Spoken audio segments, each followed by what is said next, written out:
He said it so calmly, like he was canceling a dinner reservation.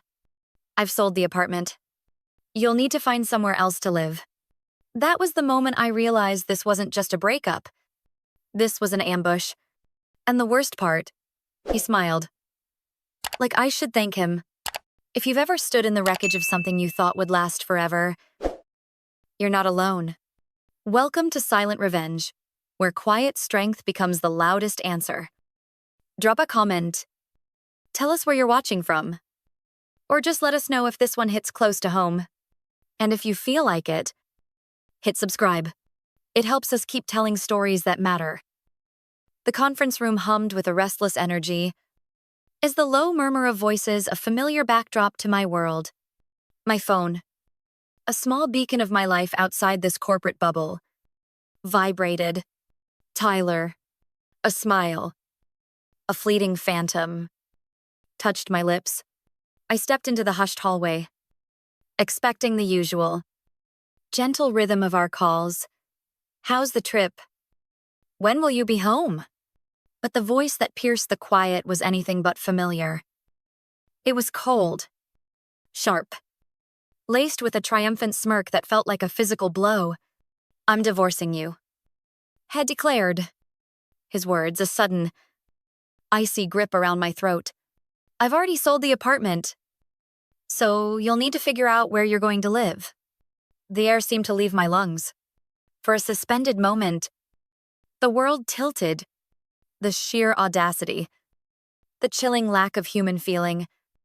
It was almost absurd. My hand, suddenly alien to me, tightened around the phone, the plastic digging into my palm. You sold the apartment, my voice. A stranger's calm, echoed in the stillness. A dry, dismissive laugh crackled through the line. Yeah. Nicole and I need the money to set up our life together. She deserves better than a tiny place like that anyway. Nicole. The name was a venomous sting. Settling deep within a wound I hadn't realized was already festering. For months, the subtle shifts had been whispering to me. The late nights. The sudden work trips. The chasm growing silently between us. They were all pointing to a third party. A phantom presence. But to hear her name, spoken with such casual intimacy, as if I was the intruder in their narrative, ignited a cold, steady flame in my chest. Sounds good, I heard myself reply. The words flat, devoid of emotion. There was no way I would grant him the satisfaction of hearing me break. My name is Amelia, and until that phone call, I had foolishly believed I'd married a man worthy of my trust. 6 years we'd built a life. Brick by painstaking brick. Imperfect. Yes, but real. Our apartment?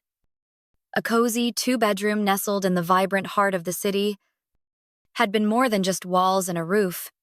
It was the embodiment of dreams, of shared laughter, of a future meticulously planned, or so I had tragically believed. In the chilling aftermath of Tyler's revelation, my mind, refusing to crumble, began to sift through the debris of our shared past. Looking back, the cracks had been there, subtle yet undeniable, like hairline fractures in a seemingly solid foundation. I'd seen them, felt them, yet somehow, with a stubborn optimism born of love, I'd chosen to ignore them. Tyler's dismissive wave of hand whenever I dared to question his financial dealings. His uncanny ability to brush off my concerns with a disarming smile and a quick, distracting kiss. I'd always rationalized it, convinced myself his unwavering confidence stemmed from a deep understanding of what he was doing. A master plan I wasn't privy to. Now, the bitter truth unfurled. His confidence wasn't knowledge. It was the chilling certainty that he could effortlessly manipulate me. That my questions were mere background noise in his grand scheme. The rest of that day blurred into a surreal, out-of-body experience. I sat through client meetings, my lips forming the correct responses. my head nodding at the right cues, while beneath the veneer of professionalism, a furious storm raged. Tyler believed he had won. He truly thought he could rip the very ground from beneath my feet, sell the home I'd poured my soul into, and simply walk away, utterly unburdened. The sheer arrogance of it was suffocating. But then, a flicker, a tiny, defiant spark ignited in the dark corners of my despair. A crucial, overlooked detail. A secret weapon he was utterly oblivious to. The apartment deed. For months, it had been solely in my name. I'd had it transferred earlier in the year. During our refinancing process, it was a move Tyler had readily agreed to, barely giving it a second thought, because it meant a marginally lower interest rate. A fleeting financial gain that overshadowed any need for meticulous examination. He'd never bothered to delve into the intricate paperwork, never questioned the fine print he'd so carelessly signed. His negligence, his profound disinterest in the mundane details of our shared life, was now poised to become his ultimate undoing. By the time I returned to the cold anonymity of my hotel room that evening, the initial shock had recrystallized into a steely, unwavering resolve. There would be no tears. No desperate peleas. Tyler wanted a fight. Fine.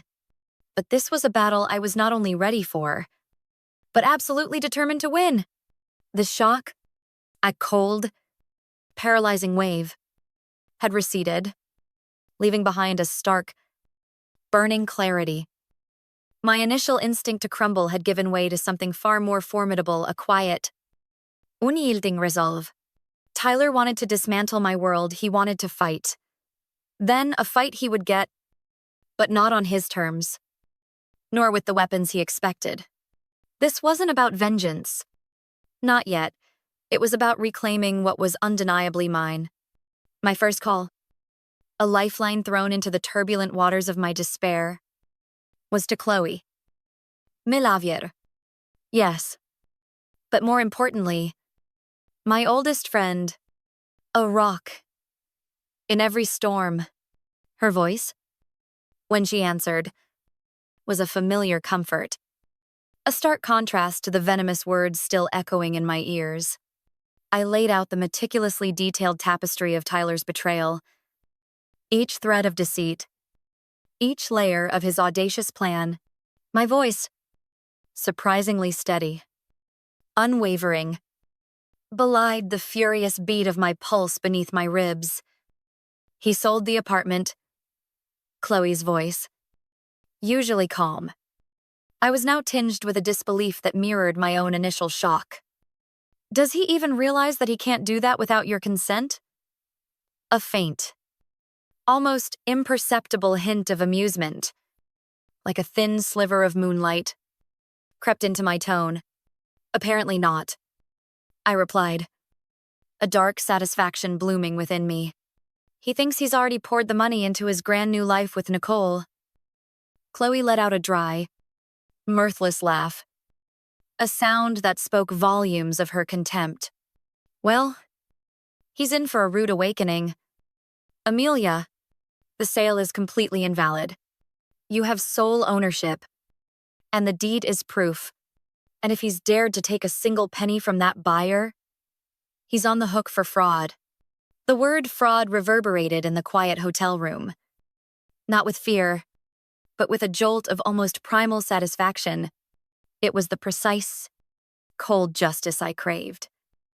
What do we need to do? I asked, my voice now laced with an eagerness that surprised even myself. First, Chloe began, her professional tone kicking in. We'll notify the buyer that this sale is a complete sham, legally null and void. Then, we'll draft a formal letter for Tyler himself, outlining the full extent of his actions and the very severe consequences he faces. And if he's foolish enough to try anything else, anything at all, we'll take him to court. We'll expose every deceit, every manipulation. As I hung up the phone, a strange, profound sense of calm settled over me. like the quiet after a violent storm. Tyler believed he had outsmarted me, that he had left me adrift, powerless, frantically scrambling for survival. But in his arrogant delusion, he had merely, meticulously, set the stage for his own spectacular humiliation. The days following Chloe's call blurred into a singular, focused mission. My mind, sharp and unyielding, became a fortress, compartmentalizing the searing pain of betrayal, pushing it into a distant, locked chamber. All my energy, every flicker of emotion, was channeled into the strategic task ahead. The sting of Tyler's deceit was undeniably potent, a constant throb beneath the surface. Yet it no longer consumed me. Instead, the tantalizing prospect of reclaiming my life, piece by precious piece, and the almost visceral image of Tyler's smugness crumbling before my eyes, ignited a fierce sense of purpose. It was a clarity I hadn't felt in months, a quiet fire burning in the deepest part of my soul. I executed my work with a precision I rarely achieved, client meetings becoming a welcome distraction, a canvas upon which I could project an unblemished professional facade. Every nod, every measured word, was a silent defiance, a testament to the fact that I was far from broken. When I finally boarded the plane home, the humming engines seemed to echo the quiet hum of power now coursing through my veins. I was ready to meet Tyler's gaze, unflinching, ready to systematically dismantle the edifice of his lies. Brick by crumbling brick, ready to embark on a new chapter, unburdened by his toxic presence. This wasn't merely about winning a legal battle, it was about a profound act of taking back control, reclaiming the very essence of myself. As the plane touched down, the familiar jolt of the landing gear reverberated through the cabin, signaling my return. Me fingers, almost instinctively, found Chloe's number. "I'm back," I announced, my voice steady, betraying none of the long journey's fatigue. As I wrestled my suitcase off the luggage carousel, "What's the next step?" Chloe's voice, crisp and efficient, cut through the airport din. "We've already notified the buyer," she replied, a hint of satisfaction in her tone. They were shocked, to say the least, and certainly not happy with Tyler. They're willing to cooperate fully, which significantly strengthens our case. My breath hitched. This was moving faster than I'd anticipated, the legal machinery grinding into action. "And Tyler," I pressed. "The name now?" Just a hollow sound, devoid of its former emotional weight. "I sent the formal letter to his email this morning," Chloe confirmed, her voice unwavering. "It meticulously outlines the illegality of the sale, your sole ownership of the apartment, and the potential consequences of fraud." He hasn't responded yet, but if I had to guess, he's going to be absolutely furious. Good, I thought, a cold, quiet satisfaction settling in my chest. Let him stew. Let him rage. His carefully constructed world was about to come crashing down. And I, the woman he thought he'd discarded, I would be there to witness every shattering piece. The taxi pulled up to the familiar curb, but as I stepped out, a strange, unsettling quiet hung over the apartment building. It was the quiet of expectation, up of a calm before the storm. The key turned smoothly in the lock, and I pushed the door open, my heart thrumming a low, steady beat against my ribs. The apartment, my sanctuary, felt eerily still. Tyler's presence still lingered, his jacket draped over a chair, his shoes carelessly discarded by the door, but the very air felt different. Lighter, as if a heavy shroud had been lifted, though not entirely removed. I took a deep, fortifying breath, inhaling the scent of possibility mixed with the faint, lingering residue of past deceptions. I set my suitcase down gently, a silent promise to myself that this space, this life, would soon be truly mine again. I knew the confrontation was inevitable, a storm brewing on the horizon, but I was ready to face it head-on. As dusk painted the sky with hues of orange and purple, the front door burst open. Tyler. His face was a mask of raw, unfiltered fury, contorted into a grotesque caricature of the man I once knew. His phone, clutched in his hand like a weapon, trembled slightly. "What the hell is this?" he bellowed, his voice ragged with disbelief and rage, waving the letter Chloe had sent, its crisp edges a stark white against his flushed skin. "You're telling me I can't sell the apartment? It's half mine." I stood my ground, my arms crossing slowly over my chest, a gesture of quiet defiance. My voice, surprisingly steady, unwavering, cut through the turbulent air. "No, Tyler, it's not. The deed has been in my name for months. You can't sell something you don't own." His face, a chaotic tableau of confusion and rage, froze mid-sentence. His eyes, usually so dismissive, were wide with a dawning, terrifying realization. "What are you talking about?"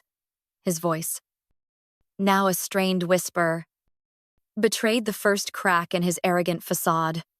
Without a word, I walked to the file I'd prepared earlier, my movements deliberate, each step a testament to my newfound resolve. I pulled out the deed, its legal clauses a silent, irrefutable accusation, and held it up for him to see. After we refinanced, "Tyler, I had the deed transferred to my name. You signed off on it. Remember? Or did you just skim the paperwork?" "Like you always do." For a long, agonizing moment, he remained silent, the accusation hanging heavy in the air. Then, his expression twisted, not into defeat, but into a sneer, a familiar mask of contempt and manipulative arrogance. "You think you're so smart, don't you?" he spat, his voice dripping with venom. "This doesn't change anything. I already made a deal, and you're going to look like a fool when it all falls apart." But I merely stared back, my gaze unblinking, unwavering. His words were empty threats, hollow echoes in the space that was no longer his. The game had changed, and he was the only one still playing by the old rules. Tyler's sneer, that familiar mask of superiority, barely registered on my internal radar. His hollow threat, "You're going to look like a fool when it all falls apart," was a desperate echo, a last gasp of control. He didn't understand. The sale had already fallen apart. Not for me, but for him. My gaze remained unwavering. A quiet, resolute challenge. "The sale is already void. Tyler," I stated, each word a cold, hard stone dropped into the tense silence. "The buyer knows it, and they're ready to take legal action if you don't return the money." The air in the room thickened, suddenly heavy with unspoken consequences. I watched, a flicker of grim satisfaction, as the arrogant confidence that usually shielded him began to waver, a barely perceptible tremor in his jaw. Then, a subtle shift in my stance, a slight lowering of my voice, transformed the atmosphere from confrontation to chilling intimacy. "Oh, and speaking of money," I took a deliberate step closer, invading his personal space, my voice dropping to a near whisper. A predatory calm, "If you've spent a single cent of that deposit, Tyler, you're in even bigger trouble." The words hung in the air, a venomous promise.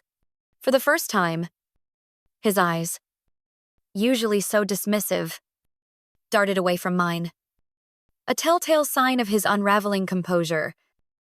"You don't know what you're talking about," he muttered, the conviction draining from his voice, replaced by a thread of desperation. "Oh, I know exactly what I'm talking about," I countered, my voice steady, like steel. "You've spent years, Tyler, treating me like I'm too naive, too oblivious to notice the strings you're pulling, the games you're playing. You thought I was just a naive wife, easily manipulated, easily discarded."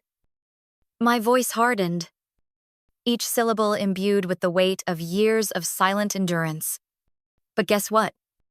Tyler, I've been paying attention. Every dismissive wave, every charming lie, every financial sleight of hand. I saw it all. And now, you're going to deal with the consequences of every single one of those choices." He began to pace, a caged animal, his frustration mounting with each agitated stride. "This is ridiculous. You're blowing everything out of proportion. You can't just kick me out of here." He was grasping at straws, his voice rising in desperation. I raised an eyebrow. A small, controlled gesture that conveyed more power than any shout. "Actually, Tyler, I can—" My voice remained calm, almost dangerously so. "This apartment, the one you so carelessly tried to sell from under me, is legally, unequivocally. Mina, you can stay here for now, if you must, but only because I'm giving you the courtesy of time to figure out your next move." My eyes met his, boring into his rapidly diminishing defiance. "But let me be absolutely clear. I'm not going anywhere. This is my home, and I'm here to stay." The words were a quiet, unshakable declaration, planting my flag firmly in the ground he thought he still owned.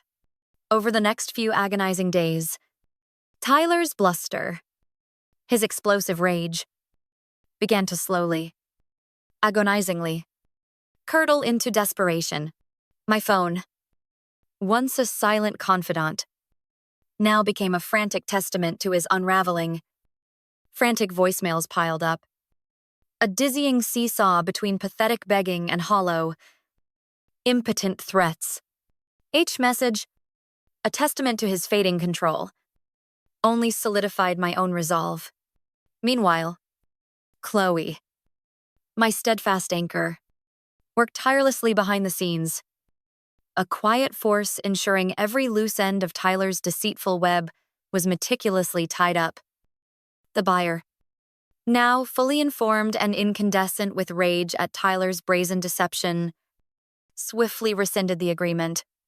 Furious at the waste of their precious time and hard-earned money, Chloe, ever the strategist, also drafted the preliminary paperwork for the divorce proceedings. A final, undeniable severing of the chains that had bound me. "You're in a good position, Amelia," she affirmed during one of our hushed, purposeful meetings, her voice radiating an unwavering confidence. "Tyler has absolutely no leverage here. Between the voided sale and the very real fraud charges hanging precariously over his head, he'll have to cooperate if he wants to avoid a bigger, far more public mess." Her words, cool and precise, washed over me like a balm. A deep, sighing relief. But beyond the comfort, they also struck a profound chord of realization.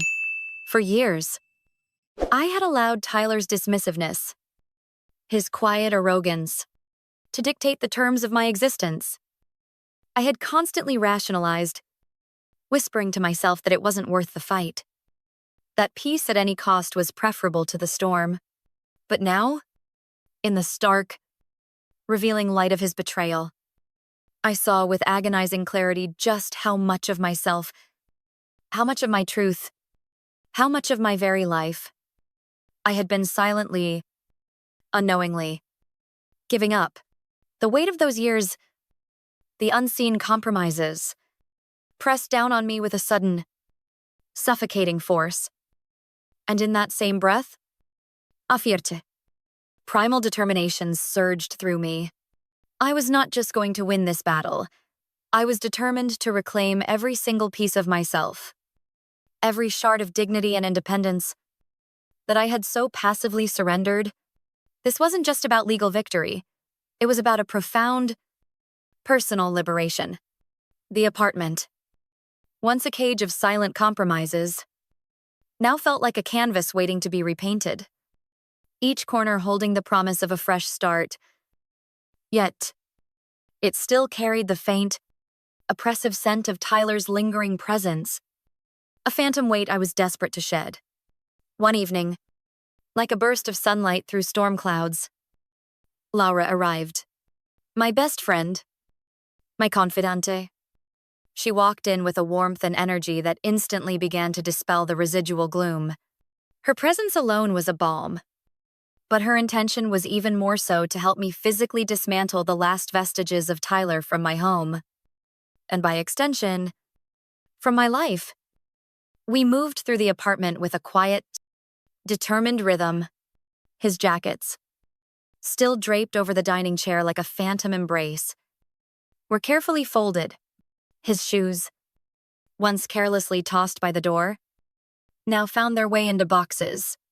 Each item, once a mundane part of our shared existence, became a small, tangible victory as we meticulously packed them away. The boxes, growing steadily in number, were stacked neatly in a corner of the living room, a silent monument to a chapter closing. "How's he taking all this?" Laura asked, her voice light, a smirk playing on her lips as she held up one of his gaudy ties, a relic of his tasteless attempts at style. "Not well," I replied, a laugh bubbling up from deep inside me, surprising even myself. The lightness of it was liberating. He's still convinced he can talk his way out of it.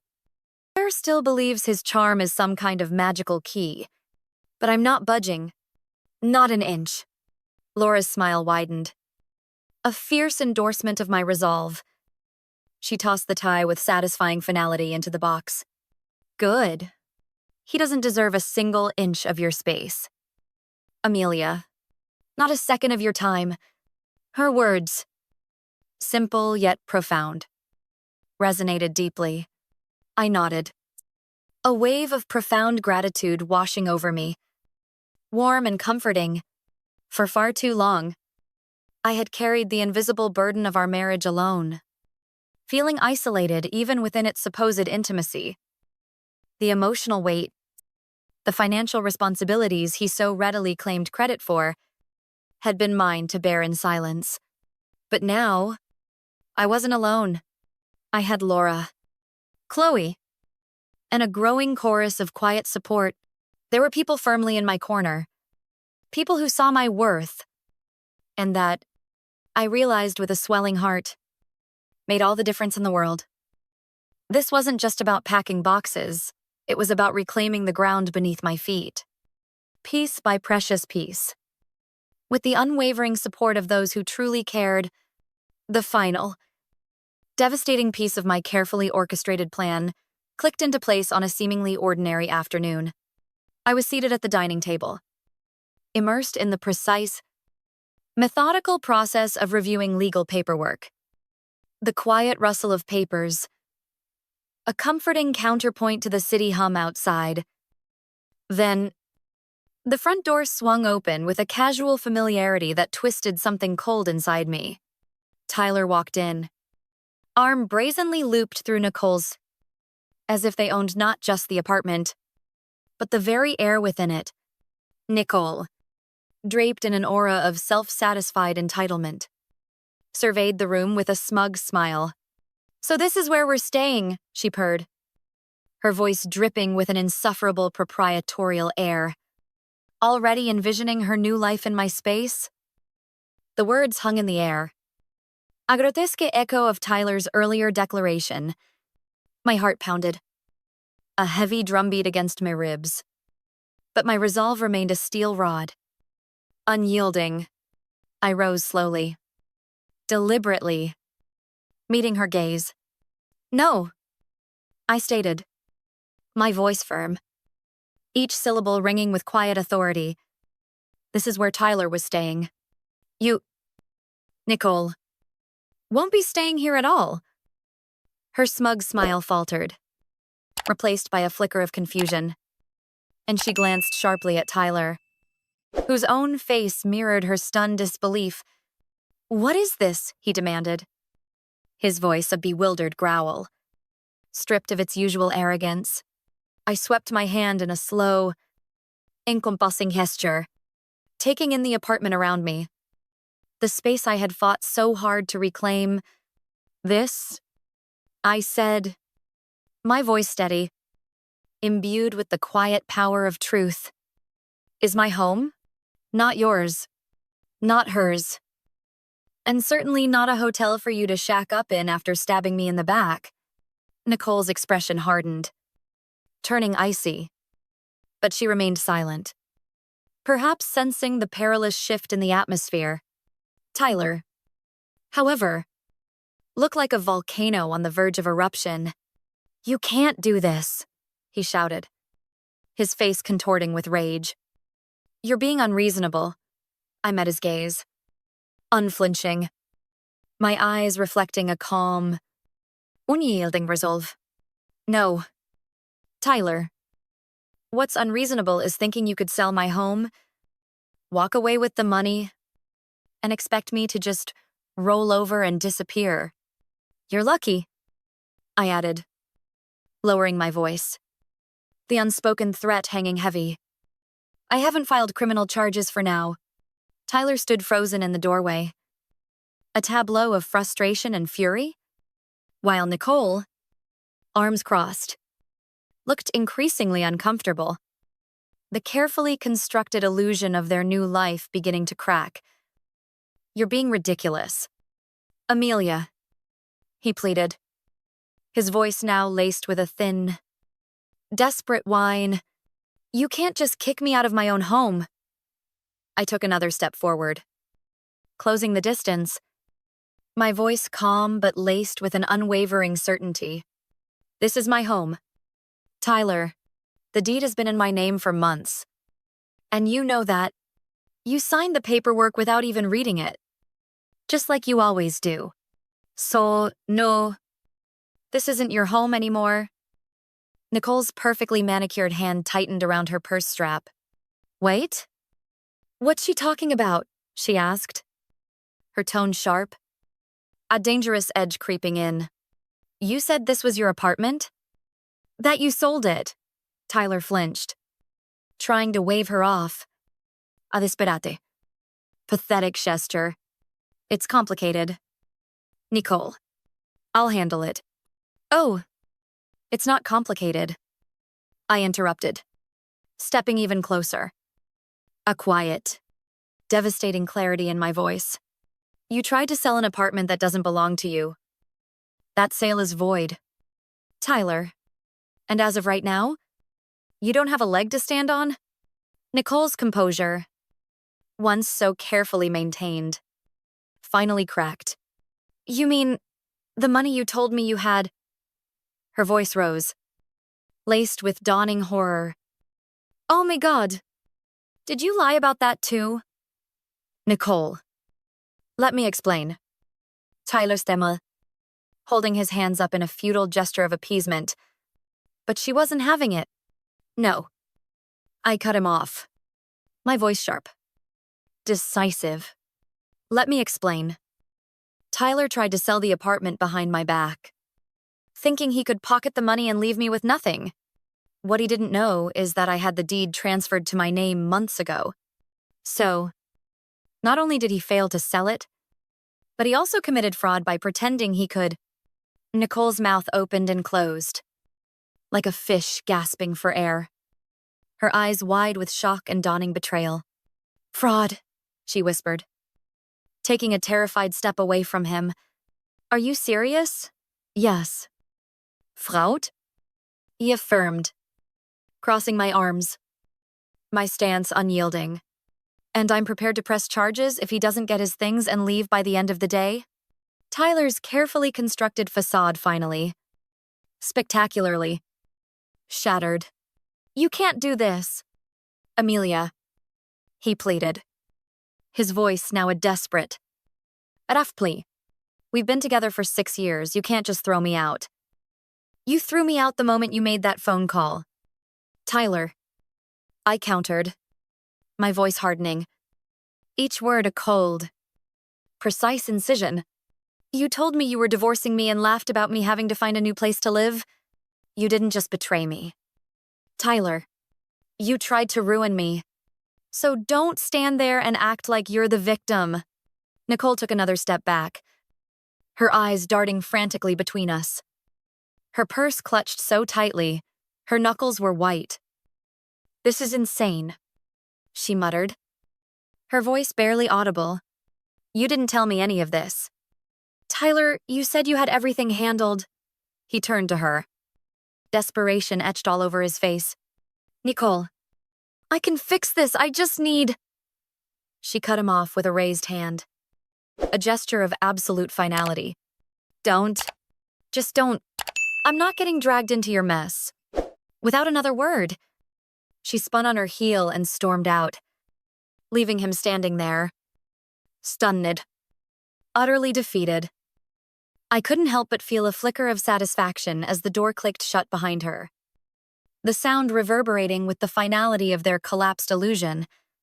Looks like you're on your own, I said, turning back to Tyler, my voice calm, almost sympathetic. Now, let's talk about what happens next. The game was over.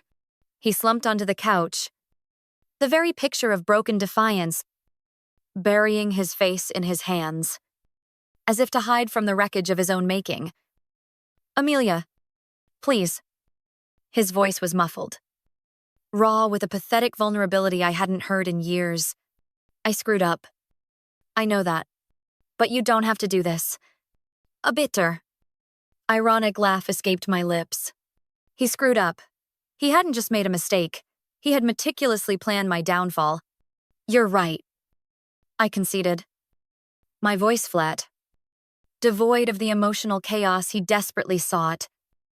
I walked to the kitchen counter, picked up a folder, its contents a testament to my carefully executed counterplan, and placed it gently on the coffee table before him. I don't have to do this, but I'm going to. His eyes, pale and desperate, stared at the folder as if it held his death warrant. This, I stated, gesturing to the documents, is the divorce paperwork? My lawyer has already drafted it, and I suggest you sign it quickly. The sooner you do, the sooner we can both move on. The sooner you can start rebuilding whatever pathetic life you have left. He looked up, his face a ghostly white, the mask of victimhood slipping into place.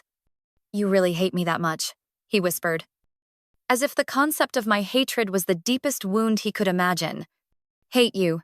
I let out another laugh, sharper this time, laced with something cold and clinical. No. Tyler, I don't hate you. I feel sorry for you. The words were a quiet, devastating truth, delivered without malice, yet hitting with the force of a physical blow. You had everything. Someone who loved you. Truly. A home we built together. Brick by painstaking brick. Filled with dreams and shared futures. And you threw it all away. Not because I wasn't enough, but because you couldn't see past your own colossal ego. Because you were so consumed by greed and a twisted sense of entitlement. I stood, my heart pounding a steady, resolute rhythm, my own resolve unshaken. I want you out of here by the end of the day. Take your things. Figure out where you're going to stay. This, I said, my voice firm, allowing no room for argument. Is the last time I'm giving you any grace? He opened his mouth to argue, a familiar flicker of his old arrogance. But then his shoulders slumped. The defeat finally, irrevocably, settling upon him. Fine, he muttered, his voice barely audible. The fight completely drained from him. I'll go. Good, I replied, walking toward the door. My words a quiet. Final warning. And don't even think about trying anything else. Chloe's already handling everything. Every last detail. And the next time you cross a line, Tyler. A single, solitary line. I won't hesitate to let the courts handle it. As I open the door, a silent invitation to his ignominious exit, Tyler slowly rose, grabbing his coat.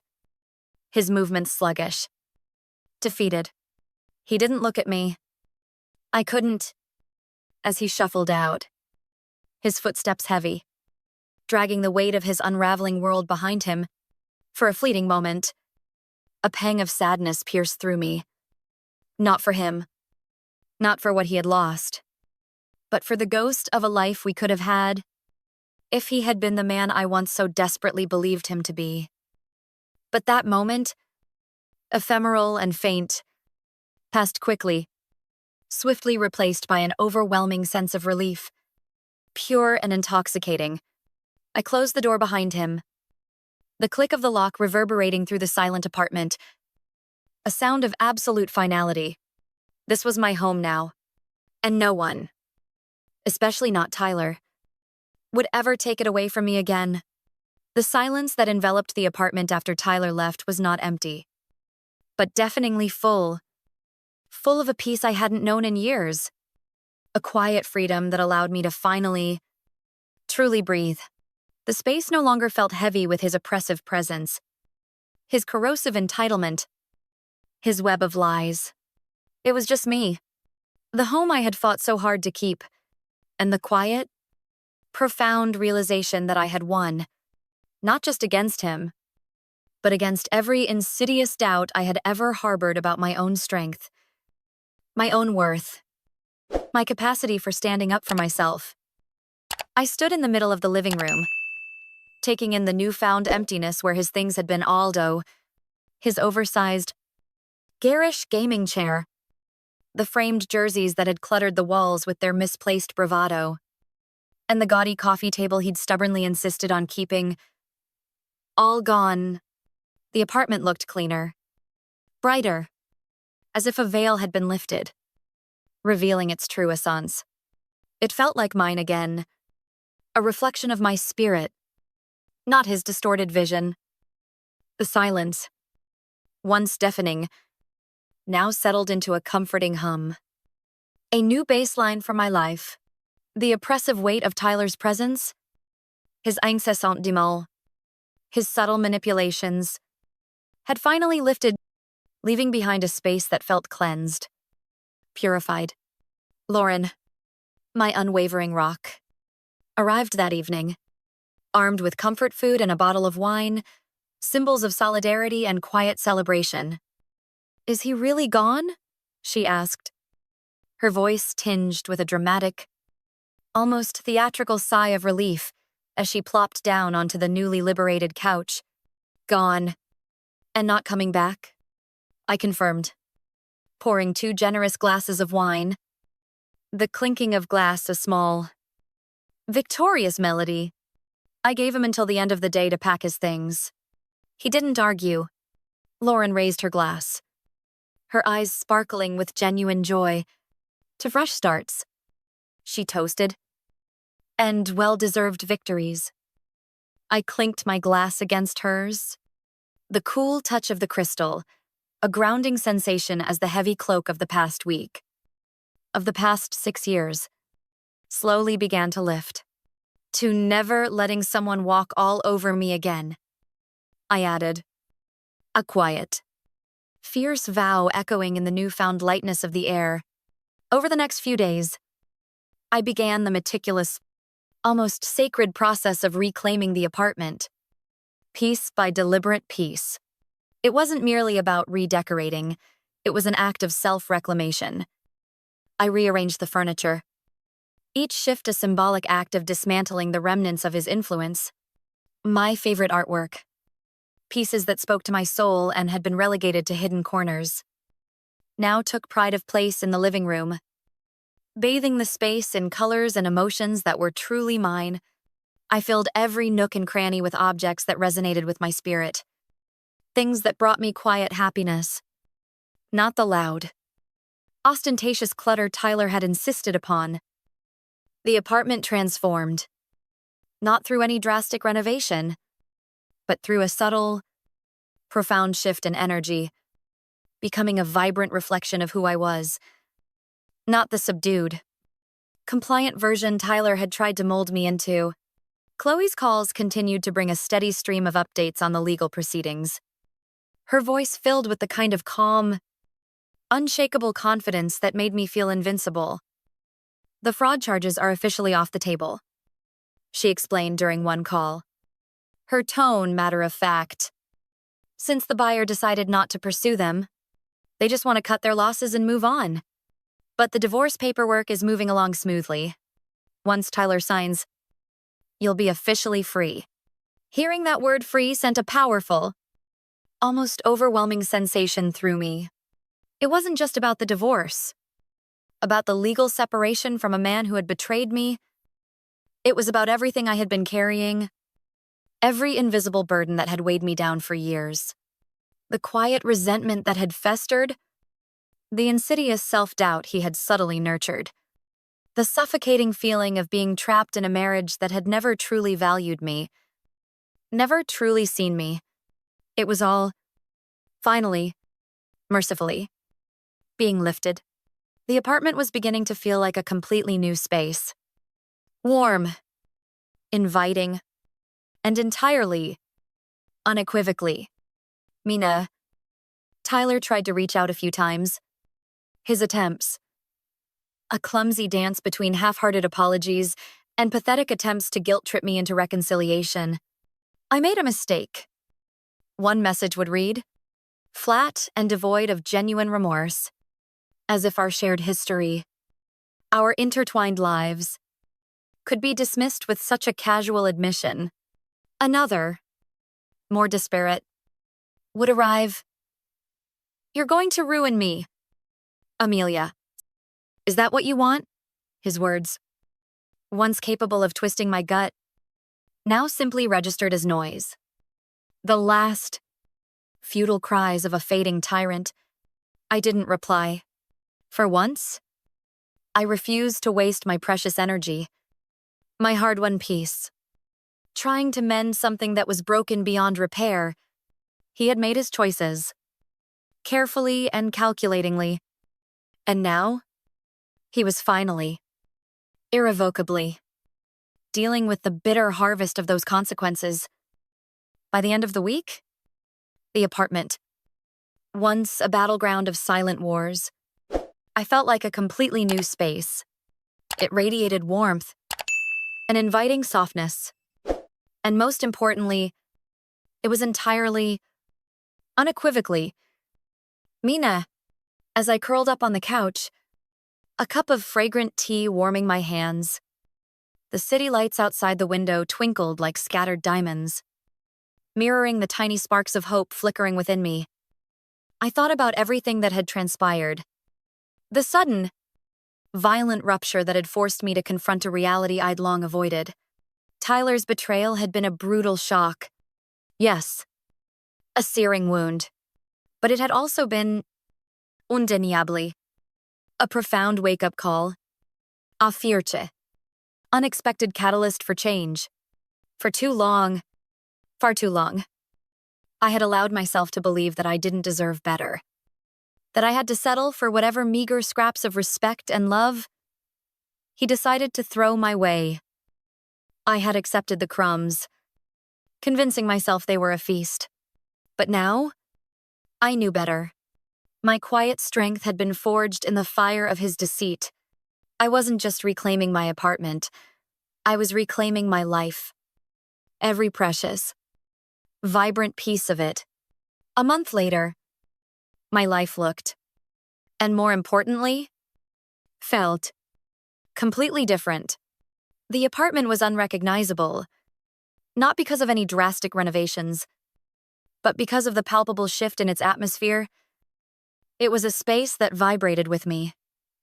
My tastes, my personality, my newfound, fierce independence, the absence of Tyler's cluttered, overbearing presence made the home feel lighter, freer, as if a perpetual shadow had finally lifted, allowing sunlight to flood every corner. The divorce was indeed moving along smoothly, a testament to Chloe's meticulous precision. She had handled everything with such calculated efficiency, ensuring Tyler had no room to argue, no leverage to complicate the process further.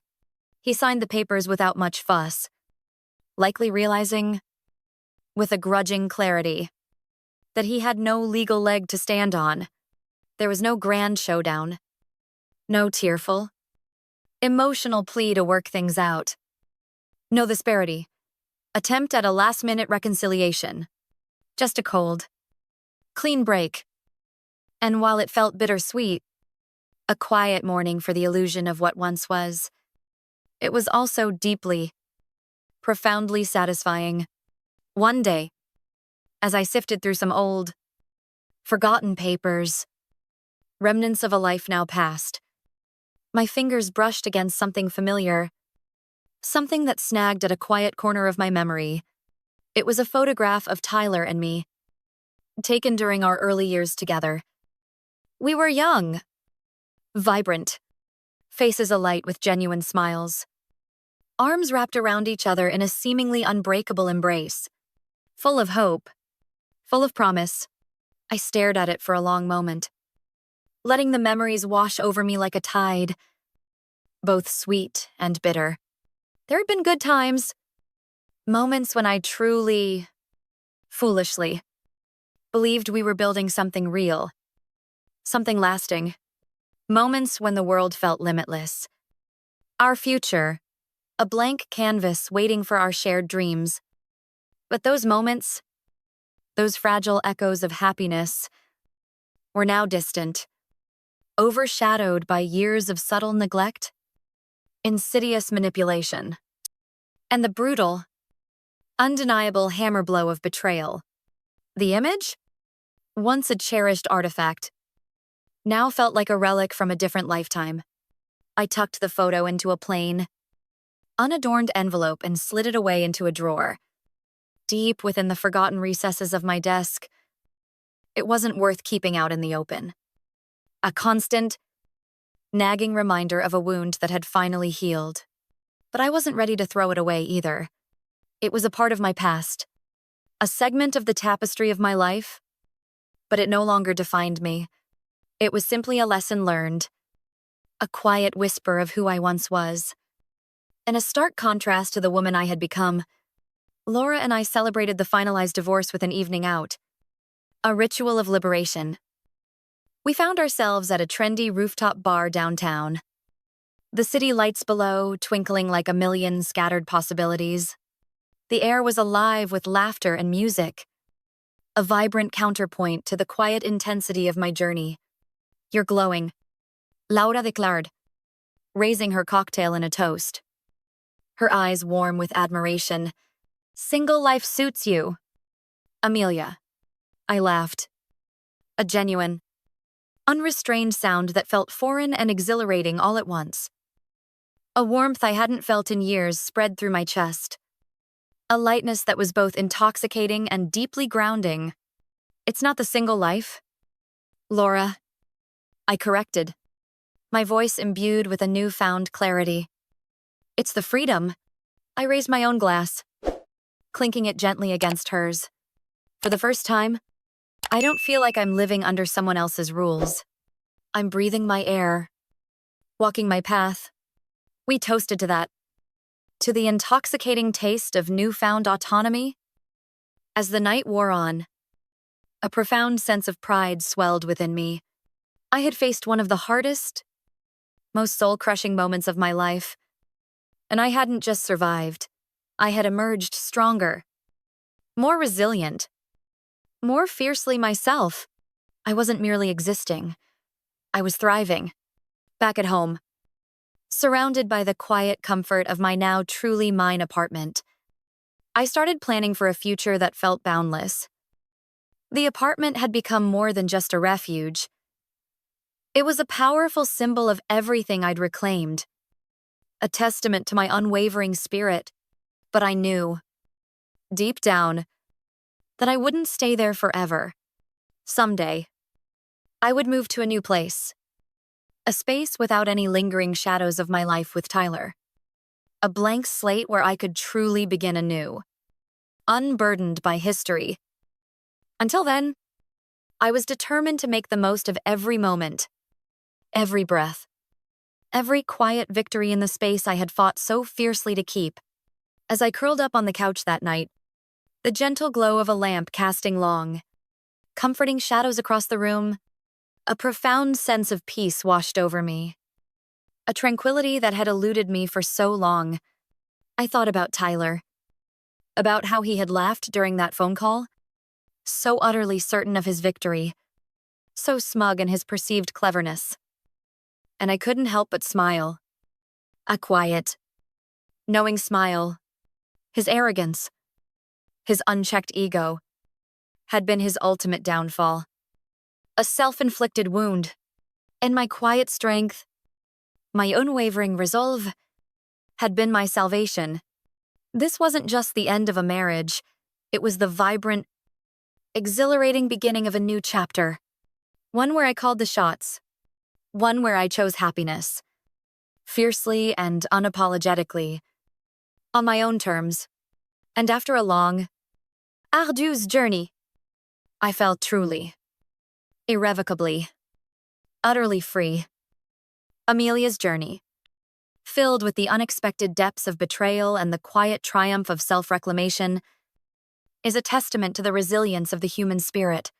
Her story reminds us that even when the ground beneath us seems to crumble, when trust is shattered and dreams turn to dust, there is an inherent strength within each of us, waiting to be awakened.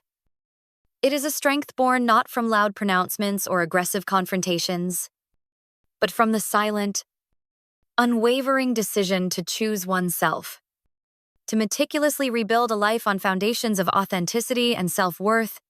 Amelia's silent revenge wasn't about vindictiveness. It was about reclaiming her peace, her home, and ultimately, her identity. It was a profound act of taking back control, of refusing to be a victim, and instead, charting a new course guided by her own fierce, quiet resolve. Her story encourages us to look inward when faced with adversity, to question the narratives we've allowed others to impose upon us, to find the courage to confront hidden truths, even when they're painful, and to embrace the transformative power of self-liberation. Life may throw unimaginable challenges our way, testing our very core. But it is in these crucible moments that we discover the truest versions of ourselves, the ones who can stand tall, unwavering, even after the storm has raged, the ones who choose to heal, to grow, and to build a future defined by their own choices, their own boundaries, and their own profound, quiet strength. And so, as we close Amelia's chapter, we are reminded that true strength often lies not in the loudest roar, but in the most resolute whisper. It's in the quiet dignity of walking away from what no longer serves us, in the courage to rebuild from the ashes, and in the unwavering belief that we are worthy of a life filled with peace, respect, and boundless freedom. If Amelia's journey, her quiet resilience and profound self-discovery, resonated with you, consider joining our community.